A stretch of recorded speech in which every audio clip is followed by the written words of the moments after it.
Today we'll be taking our first look at the premium Tier 8 British battleship HMS Marlborough. You can see my build here up on the screen as far as my modules and my commander build. Note that I am running Azerlane Nelson, so her skills are going to influence the stats that I'm about to read off to you. But Marlborough is one of two ships that you can pick as the reward when you finish the ongoing Christmas 2023 campaign. The other choice is the Tier 8 Italian premium battleship Marco Polo, but I wanted to start off with the Marlborough because, frankly, I'm liking the Marlborough a little bit better than the Marco Polo, which is something that I didn't expect. The Marlborough didn't get great reviews when it debuted on World of Warships PC some time ago. It wasn't really that long ago. It might have been earlier this year, and people on there sort of didn't like the ship. And I can see maybe why they didn't. But in World of Warships Legends, I think it's actually quite good. You might not get that impression, though, if you're just looking at the stats page, because overall the stats are sort of unimpressive. To begin with, Marlborough has 76,800 HP, which is fine, but the armor is where the problem comes in. As a British battleship, it's not all that heavily armored to begin with, but this ship in particular has the most comically exposed citadel that I think I've ever seen. It's so far exposed out of the waterline, so vulnerable to battleship armor piercing that if you give any kind of broadside in this ship, you can expect to be wrecked very hard.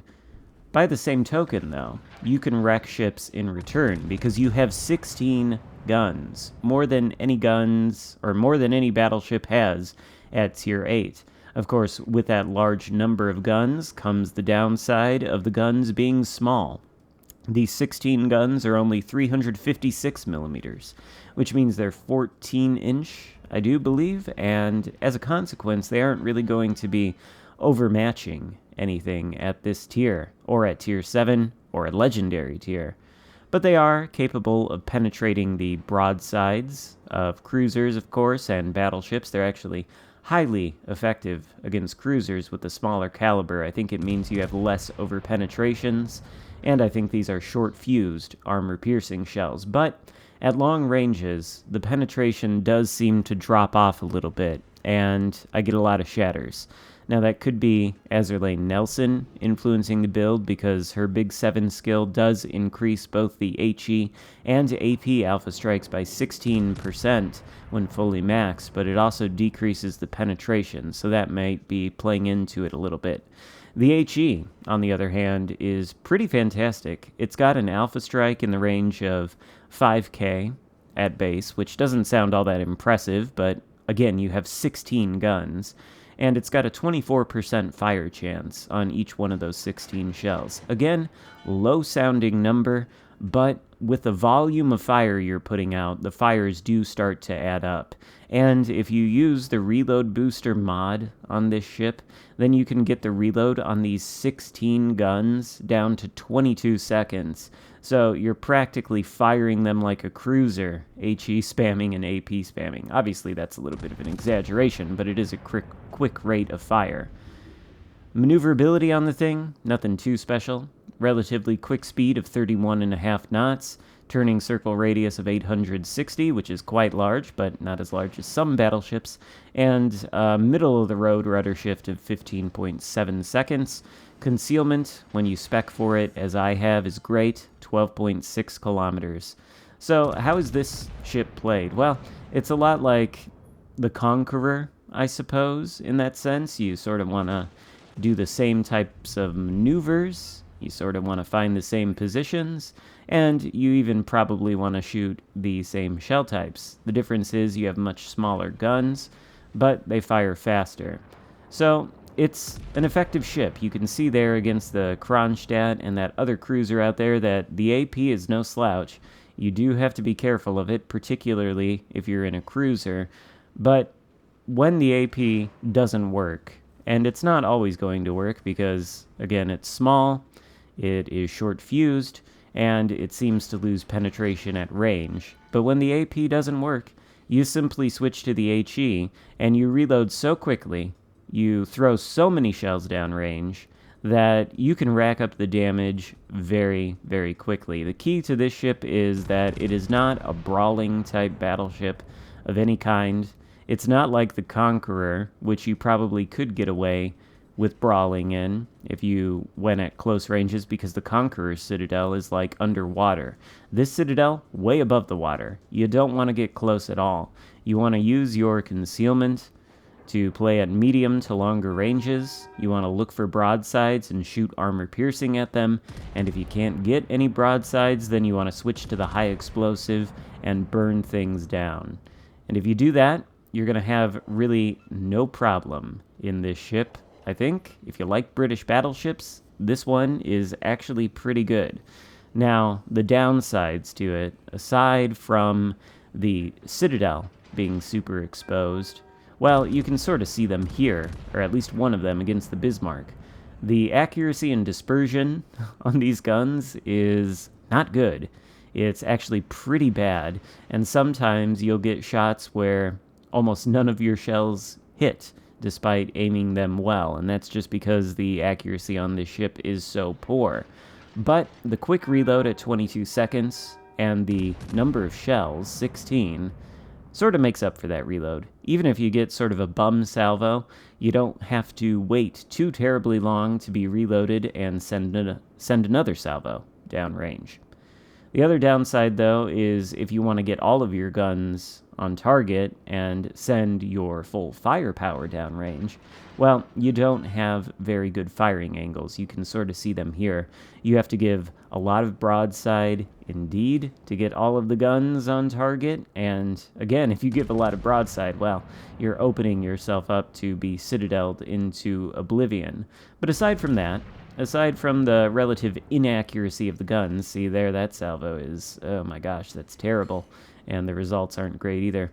Aside from the inaccuracy of the guns, the terrible firing angles, the highly exposed citadel, and the lack of armor, this ship it makes up for it. It makes up for it with shots like this, which hit the Baltimore citadel, following a shot that maybe wasn't so great, and honestly, it just makes up for it by sheer volume of fire. I did not expect this ship to be good. I did not really like it, or I didn't think I was going to like it. I thought the Marco Polo was probably going to be the better choice, but now I'm not convinced. I like this thing quite a bit, whereas the Marco Polo, I really don't like that much at all. And this game is actually the highest damage game I have yet achieved in the Marlborough. I expect people, when they get this ship, are going to be able to blow this damage number out of the water, but for all I know, it may be the record as of right now, or it might have been the record yesterday when the update dropped and I actually played this game. I'm sure somebody is going to beat it.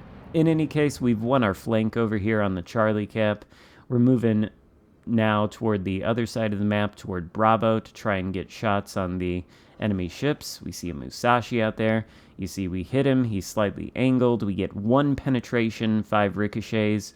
The AP, it's not going to be doing you too many favors at these kind of ranges, and of course, since we have no armor, Musashi has no problem overmatching us. But what we do have is a faster rate of fire than the Musashi, and we have excellent HE. So now, for the first time in this battle, you're going to see the HE in earnest.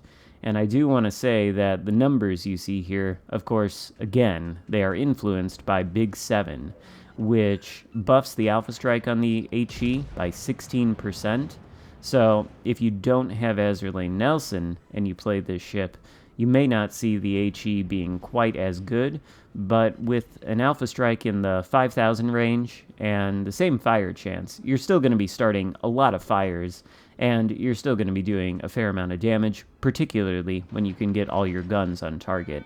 You saw there with just the front 2 turrets, I think, we lit a double fire on that Musashi, which he instantly had to DCP, so of course he is vulnerable once more to being lit on fire, and 16 shells, double fire again.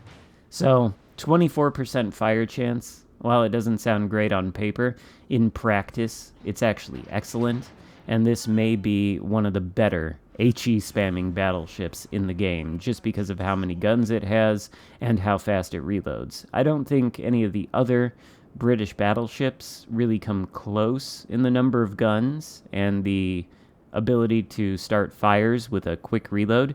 The only thing I can really think of is the King George at Tier 6, which I think has like 10 guns and a reload around 24 seconds. This is sort of like the King George if you took that concept and gave it some steroids along with a couple extra barrels. That's how I'd liken this ship, although it's not really an apt comparison either because the King George's citadel is far underwater and rather difficult to hit, whereas this one is not.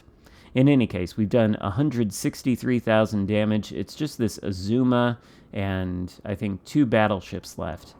We are in a situation where we could do a lot more damage. Most of our team is still alive, and the enemies, well, they're still fairly healthy. I think they did a good job of clearing off this side.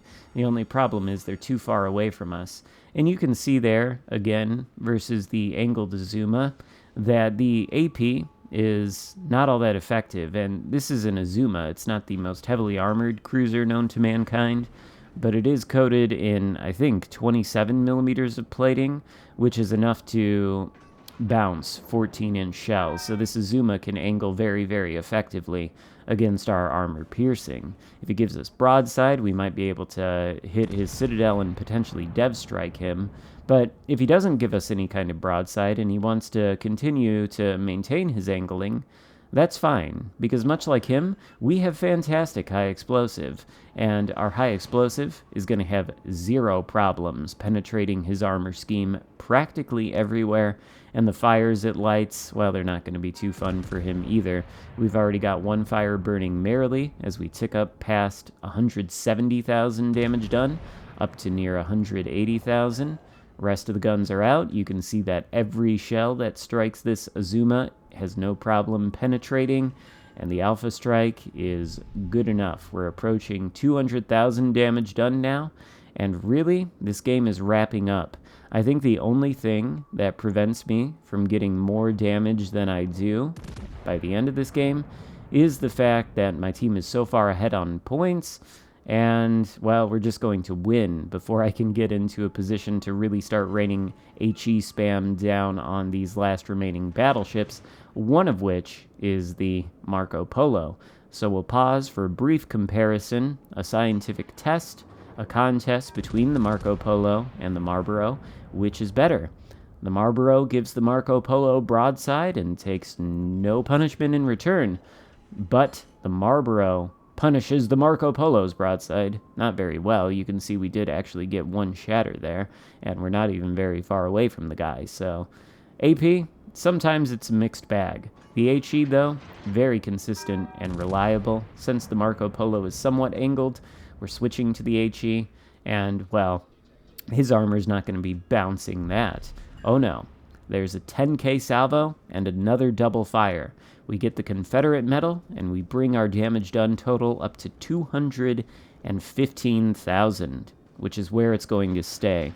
The only reason we don't get more is because we're not going to get an opportunity to shoot at this Marco Polo, that other battleship, or the Azuma again before we reach 1,000 points and end.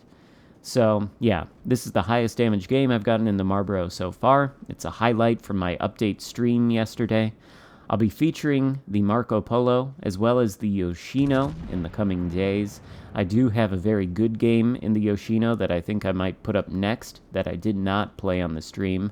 So take a look out for that. But as far as if you are thinking about getting the Marco Polo or the Marlborough, if it were me, I think I would be choosing the Marlborough.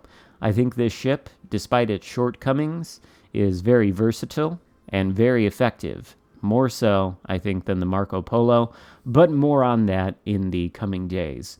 Hope you enjoyed the video. If so, give it a thumbs up, consider subscribing if you haven't already, and I'll see you next time. Goodbye.